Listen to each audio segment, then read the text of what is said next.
Kara Walker, Harper's Pictorial History of the Civil War Annotated Exhibition at the Rockwell Museum. We are so pleased to be able to bring this show to you. It is on loan from the Smithsonian American Art Museum.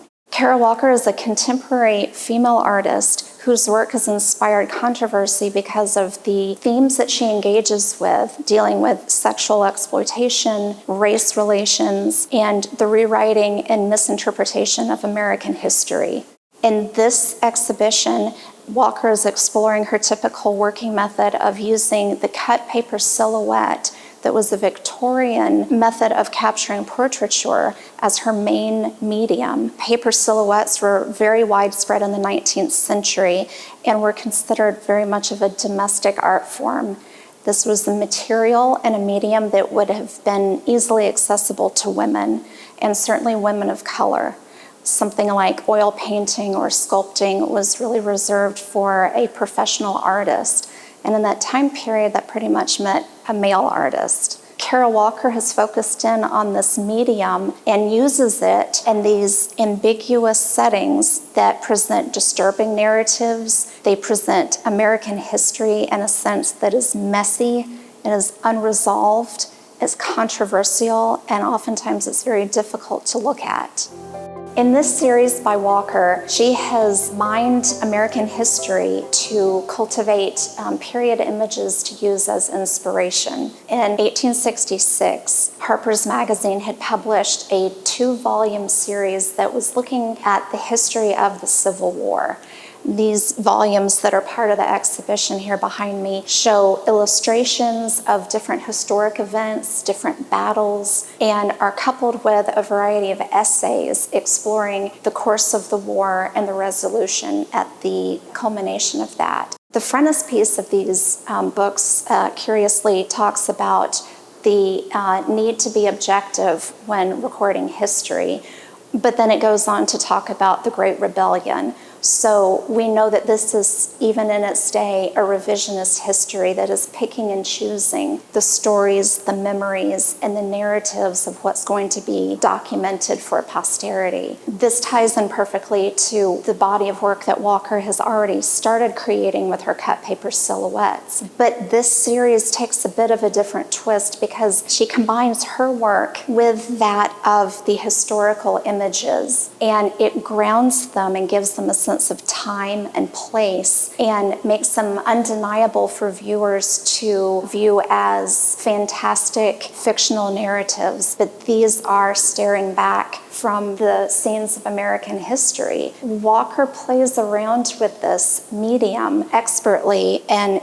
a lot of it borders on political satire. She is questioning who was included in the original history, who isn't imaged. Very few of the original images depict African Americans or represent their history and the memories that they had and they had cultivated during this time of conflict. Walker poses the question, the lens through which these were written, that being of a white world view, is that still the lens that we're viewing history through in America in the 21st century?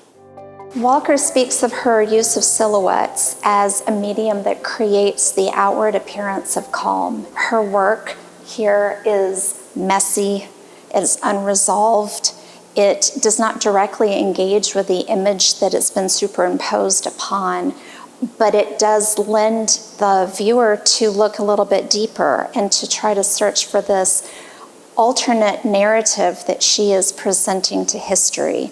So much of history is written by the winner, the victor, and a lot of marginalized voices are excluded.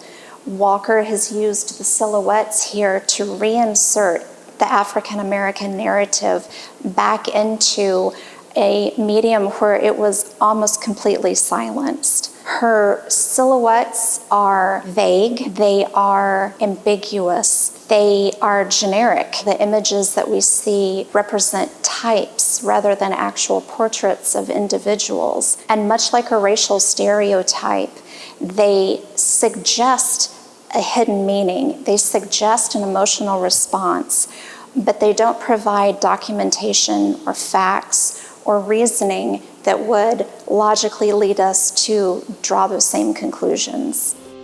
One of the prints that I wanted to look a little bit more in depth at is Confederate prisoners being conducted from Jonesboro to Atlanta. What strikes me about Walker's work in this series from Harper's Civil War is what she has added, and by adding her own images and her own cut silhouettes, what is she blocking out? What has she omitted from her revisionist history, and what is she wanting to keep us as a viewer from seeing or keep us from focusing on? And in this image, we have a male head and profile that is actually very lovely rendering of an African-American head. It's not as stereotyped. It's not as garish as some of her other images that have been added to other works here in the exhibition, but it is exceeding the boundaries. It is bleeding over into the margins, so it completely dominates the original historic image. And in the original image, what's left for us to see, two Confederate soldiers that are on the front of the face and a Confederate soldier behind the head, and they all are looking at this added element to the image. They refer us, they refocus our gaze back to the element that has been added. A lot of these depictions are very typical of the period, a 19th century engraving, again, not necessarily a portrait, but a type. And that provides a really nice continuity and connection to Walker's own take on representing the human form here. This next image that we're going to look at is one of the most iconic from Walker's series. It is Alabama Loyalists greeting the Federal gunboats. Again, like the previous image that we were looking at, this silhouette is larger than any of the figures that were in the original print. It is very much a caricature. It is a stereotype of an enslaved African-American woman at the time period. It is not the lovely rendering that we had seen of the portrait head previously. This figure is in action. She actually is fleeing in the foreground, very close to the viewer's space. It's impactful when you're standing next to it. She is fleeing, moving away from the action that we see in the scene. And what the scene is showing us is the arrival of Federal Union boats in Alabama and the loyal Union crowds that are rushing to meet them. Walker has dropped this figure directly over the culmination of the action. So she's masking that from our view. She's masking the climax of the whole historic picture, and she has put her own focus there for us to view and for us to engage with. This is one of the rare prints that also depicts an African-American person from 1866, and it's the figure of the nurse here depicted holding the white child. What is startling for a modern viewer to consider is that the white child is held and cared for and protected in this image, while a child of similar age that is African American is left to their own ends to struggle on the ground. Walker's superimposed images do not present any sort of continuation of the original historic narrative, but it's very difficult for us to remind ourselves that when you have a composition that lends itself so easily. The child seems to be looking at the woman that is running away. He seems to be engaging her, the physicality of the child, the positioning of the body. The woman, one of the elements that's revealed in her silhouette is an exposed breast. The idea of motherhood, of nourishment, of nursing, and certainly with the original image providing the figure of an actual nurse to us, your mind immediately goes there. The crowds are rushing against the fleeing figure, and she almost seems to be swimming upstream and is moving rapidly in a panic. This energy and this sense of turmoil and flight is seen in many of the images in this, that basic human fight or flight instinct.